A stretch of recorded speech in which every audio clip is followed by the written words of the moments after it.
মালাকুল মউতকে আল্লাহ পাক জিজ্ঞেস করবেন, কে এখন বেঁচে আছে আর কারা বেঁচে আছে? তিনি বলবেন হযরত জিবরাইল, হযরত মিকাইল, হযরত ইসরাফিল। আল্লাহ পাক নির্দেশ করবেন, এদের জান কবজ করো। ইসরাফিল, মিকাইল জান কবজ হবে। হযরত জিবরাইল আমিন শাদীদুল কুওয়া, প্রচন্ড ক্ষমতা আল্লাহ তাকে দান করেছেন, সুবহানাল্লাহ বলেন।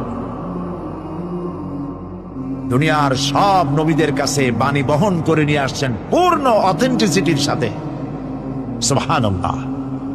আল্লাহ পাক যাকে বলেছেন রূহুল আমিন। নবী করিম সাল্লাল্লাহু আলাইহি ওয়াসাল্লামের মেরাজের রাত্রে যে কথা বলা হয়েছে, ওয়ালাকাদ রাহু বিল উফুকিল মুবিন, পশ্চিম দিক বলয় তিনি যে দেখতে পেয়েছিলেন, তাফসীর বলছে হযরতে জিবরাইলের পূর্ণ আকৃতিতে নবী করিম সাল্লাল্লাহু আলাইহি ওয়াসাল্লাম তাকে দেখতে পেয়েছিলেন। হযরতে জিবরাইল যখন দুনিয়া আসেন, কোন কোন কিতাবে লেখা হয়েছে 600 ডানা আছে, তা 2 ঝাপটায় আকাশ থেকে জমিনে চলে আসেন, সুবহানাল্লাহ। হযরতে জিবরাইলকে আল্লাহ পাক বলবেন তাকে মওত দাও, হযরতে জিবরাইলও বিদায় হয়ে যাবে। আল্লাহ প্রশ্ন করবেন, এখন আর কে বাকি? মান বাকিয়া ইয়া মালাকাল মউত। মালাকুল মউত বলবেন, হে আল্লাহ তাআলা, এখন তোমার সামনে আমি দাঁড়িয়ে আছি, আর কেউ নেই। আল্লাহ পাক বলবেন, মুত ইয়া মালাকাল মউত। আল্লাহু আকবার, মুত ইয়া মালাকুল মউত, মরে যা, মরে যা।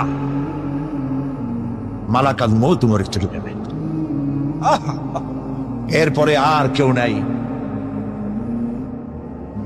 আল্লাহ রাব্বুল আলামিন এই অবস্থায় কত বছর কত কাল চলে যাবে আল্লাহ পাক ভালো জানেন, কেউ নাই। আজকের রাজত্ব কার? আল্লাহ প্রশ্ন করবেন, আজকের রাজত্ব কার?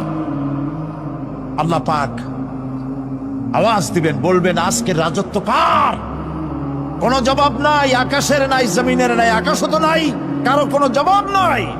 আল্লাহ পাক বলবেন, লিল্লাহি ওয়াহিদুল কাহ্হার। আজ একমাত্র রাজত্ব হচ্ছে পরাক্রমশালী আল্লাহ রাব্বুল আলামিনের। আল্লাহ পাক বলবেন, ইয়া দুনিয়া আইনা শাজারুকি, হে পৃথিবী তোর গাছগুলা কই? ইয়া দুনিয়া আইনা জিবালুকি, হে পৃথিবী তোর পাহাড়গুলা কই? আইনাল জব্বারিন, স্বৈরাচারেরা কোথায়?